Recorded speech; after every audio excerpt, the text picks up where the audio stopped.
Hello dear student, आप सभी का एक बार फिर स्वागत करते हैं अपने इस यूट्यूब चैनल पे। तो आज के इस वीडियो में हम लोग क्लास 10th विज्ञान का जो सेट नंबर 1 चल रहा था 2024 का, उसका लेक्चर नंबर हम लोग तीसरा करने वाले हैं। इसके पीछे मैंने आपको 2 लेक्चर ऑलरेडी दे चुका है। यदि अभी तक आपने उस दोनों लेक्चर को नहीं देखा है तो जाकर चैनल में उसका प्लेलिस्ट बना हुआ है, जाकर देख लीजिए। यदि आप चाहते हैं कि 2025 में आपके 90 प्लस स्कोर हो, 90 प्लस का यदि आप सपना देख रहे हैं तो 2024 के जितने भी सेट हैं, जो सातों सेट हैं, उसको आप लगाकर एग्जाम में बैठ जाइएगा। इससे एक भी प्रश्न बाहर नहीं जाने वाला है।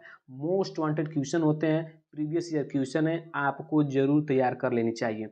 मैं इस चैनल के माध्यम से सातों सेट को एकदम अच्छे तरह से करा रहा हूँ ताकि आपको कोई भी दिक्कत ना हो। यदि आप पहली बार भी साइंस को पढ़ रहे होंगे फिर तो कोई भी दिक्कत नहीं होगा। ठीक है, सभी प्रश्नों को एकदम कंसेप्ट वाइज समझा रहे हैं। आप वीडियो को अंत तक बने रहिएगा और सभी प्रश्नों को नोट कीजिएगा और समझिएगा। यदि आपको वीडियो अच्छा लगेगी तो वीडियो को लाइक कीजिएगा और चैनल सब्सक्राइब जरूर कीजिएगा। ठीक है, चलिए वीडियो को स्टार्ट करते हैं और मैं आपके अगले प्रश्न को करा देता हूँ। ठीक है, इसमें हमने उपभाग 1 कर लिया था, अब हम लोग उपभाग 2 करना है। ठीक है, जो केमिस्ट्री का पोर्शन है। ठीक है, उपभाग 2 करना है। ठीक, इसके पीछे मैंने सभी प्रश्न करा दिया था और ये वाला जो प्रश्न है मोस्ट वांटेड प्रश्न है, जिसको मैंने एकदम आराम से कराया है ताकि आपको कोई भी तकलीफ दिक्कत न हो समझने में। ठीक है, चलिए आपको मैं अब 25 नंबर जो प्रश्न कराया है कि निम्नलिखित यौगिकों के संरचनात्मक सूत्र लिखना है।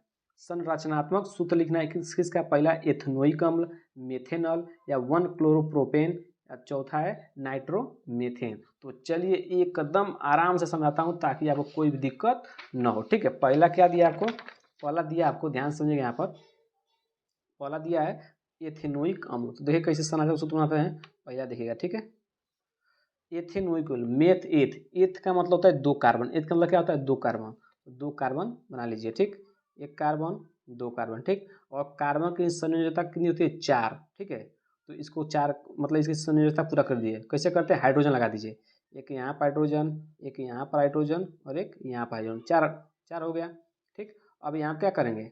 यहाँ क्या करेंगे? यहाँ पर आप डबल बॉन्ड O और यहाँ क्या हो जाएगा? H। ठीक, तो यही क्या हो गया आपका? एथेनोइक अम्ल का संरचनात्मक सूत्र हो गया। ठीक है, मेथ एथ। यहाँ पे देखिए COOH। ठीक ना, जो इस समूह होता है COOH, इसको बोलते हैं ओइक अम्ल। क्या बोलते हैं? ओइक अम्ल। इसलिए समझ रहे ना। तो ये क्या होगा आपका? संरचनात्मक सूत्र हो गया पहला का। इसी तरह आपको बना देना, एग्जाम में आपको 1 नंबर मिल जाएगा क्योंकि 1 नंबर का एक प्रश्न है। ठीक, ठीक है, तो ये आपका पहला हो गया। इसी को बोलते हैं मेथ एथेनोइक अम्ल, सॉरी क्या बोलते हैं? एथेनोइक अम्ल। ठीक, इस तरह आप लोग दूसरा देखिए, दूसरा कर रहा है मेथेनॉल। मेथ मेथ मतलब 1 कार्बन। ठीक, तो 1 कार्बन लीजिए। ठीक, अब कार्बन में संयोजकता कितनी होती है? 4 होती है। ठीक है, लेकिन इसमें 1 हो गया। ठीक, 2 हो गया। ठीक, अब क्या कीजिए? यहाँ पर क्या कीजिए?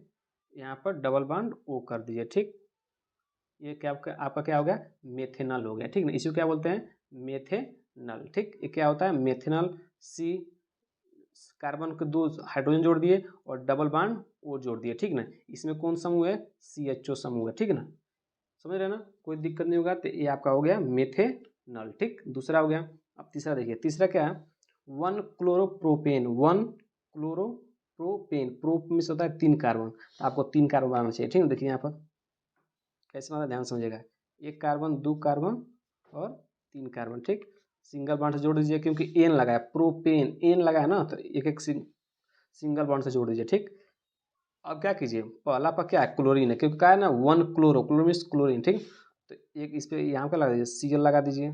ठीक, अब इसकी संयोजकता पूरा कर दीजिए। यहाँ पे एक हाइड्रोजन, यहाँ पर भी एक हाइड्रोजन, 4 हो गया इसकी। अब देखिए यहाँ पर H, यहाँ पर H, यहाँ पर हाइड्रोजन, यहाँ पर हाइड्रोजन और यहाँ पर हाइड्रोजन। ठीक, तो ये आपका क्या हो गया? इसको बोलते हैं 1 क्लोरोप्रोपेन। ठीक, ठीक है ना, ये हो गया 1 क्लोरोप्रोपेन। ठीक, कोई दिक्कत नहीं होनी चाहिए। ठीक है, चौथा देखिए, चौथा कह रहा है कि नाइट्रोमेथेन। मेथेन मतलब 1 कार्बन, मेथेन मतलब 1 कार्बन, उसमें क्या करिए? नाइट्रो समूह जोड़ दीजिए। ठीक, तो 1 कार्बन हो गया, यहाँ पर NO2 कर दीजिए, NO2। अब इसकी संयोजकता पूरा कर दीजिए, 4 होती है, तो एक हाइड्रोजन यहाँ पर, एक हाइड्रोजन यहाँ पर, एक हाइड्रोजन यहाँ पर, तो हो गया नाइट्रोमेथेन। ठीक, ये आपका क्या हो गया? संरचनात्मक सूत्र हो गया। इस तरह आप इसको तैयार कर लीजिएगा, मोस्ट वांटेड वाला क्वेश्चन है। ठीक है, आपको संरचनात्मक सूत्र आएगा ही आएगा और सभी 1 नंबर का है, तो टोटल कितने नंबर हो गए? 4 नंबर के आपके हो गए। ठीक, तो आशा करते हैं कि आपको सभी प्रश्न एकदम अच्छे से समझ में आ रहे होंगे। ठीक है, चलिए इस तरह हम अगला प्रश्न करते हैं। देखिए अगला प्रश्न क्या है, अगला प्रश्न कह रहा है कि विद्युत रासायनिक श्रेणी को स्पष्ट कीजिए और इसके दो अनुप्रयोग लिखिए। आपको विद्युत रासायनिक श्रेणी की परिभाषा लिखना है और इसके दो अनुप्रयोग लिखना है। मोस्ट वांटेड क्वेश्चन है, इसको आप तैयार जरूर कर लीजिएगा। मोस्ट वांटेड क्वेश्चन है, विद्युत रासायनिक श्रेणी किसे कहते हैं, इसके दो अनुप्रयोग लिखिए। तो चलिए मैं इसको बताता हूँ, एकदम आसान लैंग्वेज में लिखा हूँ ताकि आप एक ही बार में याद हो जाएगा। ठीक है, देखिए क्या लिखना है, आप हेडिंग लगा रहा है विद्युत रासायनिक श्रेणी, क्या लगाना है, विद्युत रासायनिक श्रेणी हेडिंग लगाना है। उसमें लिखना है कि जब धातुओं की क्रियाशील घटती क्रियाशीलता के क्रम में व्यवस्थित किया जाता है, जब सभी धातुएं हैं उनकी जो क्रियाशीलता है, ठीक है ना, जो उनकी क्रियाशीलता की जो व्यवस्था है वो किस क्रम में लिख रहे हैं बाबू, घटते क्रम में। ठीक है, घटते क्रम में व्यवस्थित किया जाता है तो प्राप्त श्रेणी को विद्युत रासायनिक श्रेणी कहते हैं। क्या कहते हैं बाबू, जब प्राप्त श्रेणी को क्या कहते हैं, विद्युत रासायनिक श्रेणी कहते हैं। ठीक है, एक बार और पढ़िएगा कि जब धातुओं की उनकी घटती क्रियाशीलता के क्रम में व्यवस्थित किया जाता है तो जो प्राप्त श्रेणी होती है उससे विद्युत रासायनिक श्रेणी कहते हैं। ठीक, आप इतना लिख देंगे। ठीक है, अब इसके दो अनुप्रयोग पूछा है तो मैंने एकदम दोनों अनुप्रयोग आसान लिखा है ताकि आपको अभी याद हो जाए। ठीक, आपको कॉपी में सभी प्रश्नों को लिखते चलना है, इससे बाहर नहीं जाएगा। वीडियो अच्छा लगा तो वीडियो को लाइक कीजिएगा और चैनल सब्सक्राइब जरूर कीजिएगा। ठीक है, अनुप्रयोग हेड लगाना है। ठीक, अब लिखना है कि धातुओं की क्रियाशीलता की तुलना करने में कब उपयोग करते हैं, कि धातुओं की क्रियाशीलता, कौन धातु ज़्यादा क्रियाशील है, कौन धातु कम क्रियाशील है, उसका उपयोग, उसको जानने के लिए क्या करते हैं हम लोग, विद्युत रासायनिक श्रेणी का उपयोग करते हैं। ठीक, दूसरा आपको लिखना है कि धातुओं की अपचयन क्षमता की तुलना करने में, धातुओं की अपचयन क्षमता की तुलना करने में इसका उपयोग किया जाता है, विद्युत रासायनिक श्रेणी का उपयोग किया जाता है। ठीक, आपको 2 पॉइंट लिख देना है, आपको पूरा फुल नंबर लिख देना है। यदि आप इतना लिख देंगे तो आपको 4 नंबर इसमें मिल जाएंगे। ठीक है, चलिए इसको थोड़ा आप लोग दूर दूर लिखिएगा कॉपी में ताकि आपका पेज क्या हो, जल्दी भर जाए। ठीक है, तो चलिए हम लोग अब इस तरह अगले प्रश्न को करते हैं। अगला प्रश्न क्या है, अगला प्रश्न कर रहा है कि मिश्र धातु किसे कहते हैं। जिसमें दूसरा पॉइंट दिया कि मिश्र धातु किसे कहते हैं, कापर की दो प्रमुख मिश्र धातुओं के नाम व उपयोग लिखिए। कापर के, मोस्ट वांटेड क्वेश्चन है, कापर के दो प्रमुख मिश्र धातु आपको लिखना है। ठीक है, आपको अभी याद कर लेना है। ठीक, चलिए मिश्र धातु किसे कहते हैं उसको समझिए और याद कर लीजिएगा। ठीक है, देखिए मिश्र धातु किसे कहते हैं। ठीक है, मिश्र धातु हेडिंग लगाइएगा, लिखना है कि दो या दो से अधिक तत्वों के आंशिक या पूर्ण ठोस विलयन को मिश्र धातु कहते हैं। तो ये कितना आसान लैंग्वेज में लिखा है मैंने कि दो या दो से अधिक तत्वों के आंशिक या पूर्ण ठोस विलयन को मिश्र धातु कहते हैं। ठीक, आपको मिश्र धातु की परिभाषा याद हो गया। ठीक, अब आपको लिखना है कापर के दो अयस्कों के नाम। ठीक, तो पहला क्या लिखना है, पहला लिखना है आपको, पहला क्या लिखना है, कापर ग्लांस, क्या लिखना है, कापर ग्लांस, और दूसरा लिखना है कापर पाइराइट। क्या लिखना है, कापर पाइराइट। कापर ग्लांस का सूत्र क्या रहेगा, 1 नंबर में आ जाएगा वो विकल्प में कि कापर ग्लांस का सूत्र लिखिए, तो आपको लिखना है Cu2S, और दूसरा कापर पाइराइट का सूत्र क्या होता है, CuFeS2। ठीक, तो आपको सूत्र भी याद रखना है और परिभाषा भी आपको याद रखना है। ठीक ना, कापर के दो अयस्क मोस्ट इंपोर्टेंट अयस्क हैं, इसको आप जरूर याद रखिएगा। ठीक है, इस तरह अब अगले प्रश्न को करते हैं। अगला प्रश्न देखिएगा, अगला प्रश्न क्या है, अगला प्रश्न 27 नंबर प्रश्न है कि निम्नलिखित यौगिकों का IUPAC नाम लिखे। ठीक, इसमें अथवा का 2 प्रश्न दिया है, या तो ये लिख करिए या तो ऊपर वाला करिए। ठीक है, लेकिन इसमें जो इम्पोर्टेंट है, दोनों में जो इम्पोर्टेंट है मैं उसको करा दे रहा हूँ ताकि जो एग्जाम में बार बार पूछा जाता है। ठीक है, तो इसमें एग्जाम में कौन बार पूछा जाता है, यही वाला, द्विविस्थापन अभिक्रिया किसे कहते हैं, उदासीनीकरण अभिक्रिया किसे कहते हैं, योगात्मक अभिक्रिया किसे कहते हैं। ठीक, तो मैं इसको करा देता हूँ यहाँ से लेकर यहाँ तक।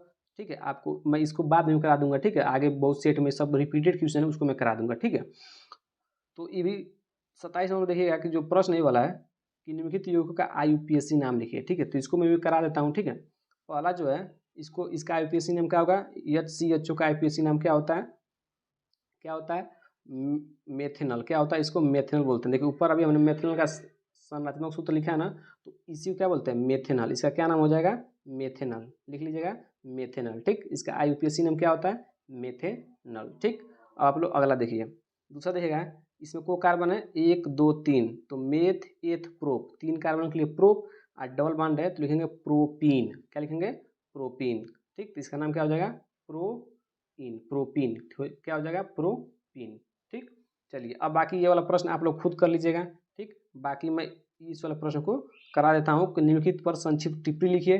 टिप्पणी लिखने को आपके 2025 एग्जाम में आएगा ही आएगा और वो इन सब से ही रहेगा, ठीक है। तो चलिए एकदम आसान लैंग्वेज में लिखा है, मैं आपको एक एक प्रश्न से रूबरू कराता हूँ और आपको बता देता हूँ, ठीक है। आप इसको कॉपी में लिख लीजिएगा और अभी याद कर लीजिएगा, ठीक। देखिए पहला आपको लिखना है द्विविस्थापन अभिक्रिया क्या होता है।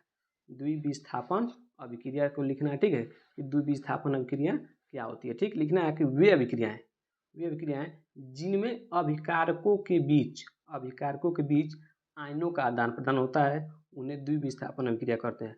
क्या होता है बाबू, जिसमें आयनों क्या होता है, आदान प्रदान होता है, ठीक है। मतलब ये वाला आयन उधर चला जाएगा, ये वाला आयन इधर चला जाएगा, मतलब आयनों का आदान प्रदान होता है, उसे द्विविस्थापन अभिक्रिया कहते हैं, ठीक। उदाहरण क्या है देखिएगा, Na2SO4 प्लस BaCl2 जब आपस में क्रिया करते हैं तो देखिए क्या होता है कि यहाँ पर आयनों क्या हो गया, आदान प्रदान हो गया। यहाँ पर Na2 था इसके साथ, अब इसके साथ कौन चला गया, Ba चला गया, ठीक है ना। अब यहाँ पर Na2 इसके साथ था, अब कहाँ चला गया, Cl के पास चला गया, ठीक ना। देखिएगा आयनों का आदान प्रदान हो गया, ठीक। तो जब भी आयनों का आदान प्रदान होगा तो उसको बोलते हैं द्विविस्थापन अभिक्रिया। कोई दिक्कत नहीं होनी चाहिए। आशा करते हैं कि आपको सभी प्रश्न एकदम आसान लैंग्वेज में समझ में आ रहे होंगे। आपको क्या याद रखना है कि द्विविस्थापन अभिक्रिया किसे कहते हैं, तो याद रखना कि वे अभिक्रियाएं जिनमें अभिकारकों के बीच आयनों का आदान प्रदान होता है उन्हें द्विविस्थापन अभिक्रिया कहते हैं। और आपको ये वाला उदाहरण लिख देना है, ठीक। चलिए अब अगला देखिए, अगला पूछा है कि उदासीनीकरण अभिक्रिया क्या होती है। उदासीनीकरण अभिक्रिया क्या होती है, तो आपको बताना है कि उदासीनीकरण अभिक्रिया क्या होती है, ठीक। देखिए तब इसमें क्या लिखना है, उदासीनीकरण अभिक्रिया में लिखना है कि जब अम्ल व क्षार की क्रिया आपस में कराई जाती है तब लवण तथा जल बनता है। इस अभिक्रिया को उदासीनीकरण अभिक्रिया कहते हैं। मोस्ट वांटेड क्वेश्चन है, उदासीनीकरण अभिक्रिया हर साल पूछता है, ठीक है। तो इसको आप ध्यान दीजिएगा, बस कुछ नहीं करना है कि जब अम्ल व क्षार की क्रिया हम लोग आपस में कराते हैं तो लवण तथा जल बनता है। इसी अभिक्रिया को उदासीनीकरण अभिक्रिया कहते हैं। ध्यान रखना है, इससे बाहर प्रश्न नहीं जाएगा। सातों सेट को लगा लीजिए बाबू, ठीक है। चलिए उदाहरण क्या देखना है, आप देखिए HCl क्या है, आपका अम्ल है, एक प्रबल अम्ल है। NOH क्या है, एक प्रबल क्षार है, ठीक ना। HCl अम्ल हो गया, NaOH आपका क्षार हो गया। जब आप इन दोनों का आपस में क्रिया कराएंगे तो NaCl लवण बन जाएगा और जल बन जाएगा, ठीक है। तो इसी को क्या कहते हैं, उदासीनीकरण अभिक्रिया कहते हैं। कि जब अम्ल व क्षार की क्रिया आपस में कराई जाती है तो लवण तथा जल बनता है। इस अभिक्रिया को उदासीनीकरण अभिक्रिया कहते हैं, ठीक है। तो आपको बस इतना एग्जाम में लिखना है। उदासीनीकरण अभिक्रिया पर टिप्पणी लिखने को आ जाए, चाहे परिभाषा लिखने को आ जाए, ये परिभाषा लिख दीजिएगा, इससे आसान परिभाषा नहीं हो सकता है। और ये वाला उदाहरण लिख दीजिएगा, ठीक है। चलिए अगला कहा है कि योगात्मक अभिक्रिया क्या होती है। योगात्मक अभिक्रिया पूछा है, ठीक ना। योगात्मक अभिक्रिया का दूसरा नाम है संयोजन अभिक्रिया, ठीक है। तो इसका दूसरा नाम क्या है, संयोजन अभिक्रिया, ठीक ना। इसको कहेंगे संकलन अभिक्रिया भी कहते हैं। संकलन अभिक्रिया, संयोजन अभिक्रिया या योगात्मक अभिक्रिया, तीनों एक ही है, ठीक है। तो कुछ भी आ जाए तो आपको यही लिखना है कि वे अभिक्रियाएं जिनमें एक या एक से अधिक अभिकर्मक परस्पर मिलकर एकल उत्पाद का निर्माण करते हैं। किसका बाबू, एकल उत्पाद का निर्माण करते हैं, उसे योगात्मक अभिक्रिया कहते हैं। जब एक या एक से अधिक अभिकारक परस्पर मिल जाते हैं तो एकल उत्पाद का निर्माण करते हैं तो उसे क्या कहते हैं, योगात्मक अभिक्रिया कहते हैं। उदाहरण देखिएगा, उदाहरण क्या लिखना है, उदाहरण लिखना है आपको CaO इसको बोलते हैं बुझा हुआ चूना। क्या बोलते हैं, बिना बुझा हुआ चूना बोलते हैं, ठीक है, ठीक। और इसको बोलते हैं जल। जब इन दोनों का आपस में क्रिया कराएंगे तो क्या बनता है, कैल्शियम हाइड्रोक्साइड का होल ट्वाइस, ठीक ना। CaOH2 का होल ट्वाइस क्या बनता है, CaOH2 का होल ट्वाइस प्लस उष्मा निकलती है, ठीक है। तो इसको क्या बोलते हैं, बाबू, योगात्मक अभिक्रिया। देखिए दो अभिकर्मक जुड़े हैं तो एकल उत्पाद बना है तो इसको क्या बोलते हैं, योगात्मक अभिक्रिया बोलते हैं, ठीक है। तो बाकी आपको मैंने जो भी प्रश्न था उपभाग टू का जितने प्रश्न थे मैंने सबको इस वीडियो में कवर करा दिया था। बाकी ये 27 नंबर जो प्रश्न था ये 6 नंबर के प्रश्न थे और ऊपर वाले 4 नंबर के प्रश्न थे, ठीक है। तो आशा करते हैं कि आपको जो भी मैंने इस वीडियो में बताया है वो आपको अच्छे समझ में आ गया होगा। अच्छा समझ में आएगा तो वीडियो को लाइक कीजिएगा और चैनल को सब्सक्राइब कीजिएगा और सपोर्ट बिल्कुल कीजिएगा आपको, ठीक है। बाकी अगले वीडियो हम लोग अगले प्रश्न को कवर कर लेंगे, ठीक है। तो चलिए मिलते हैं अगले वीडियो में।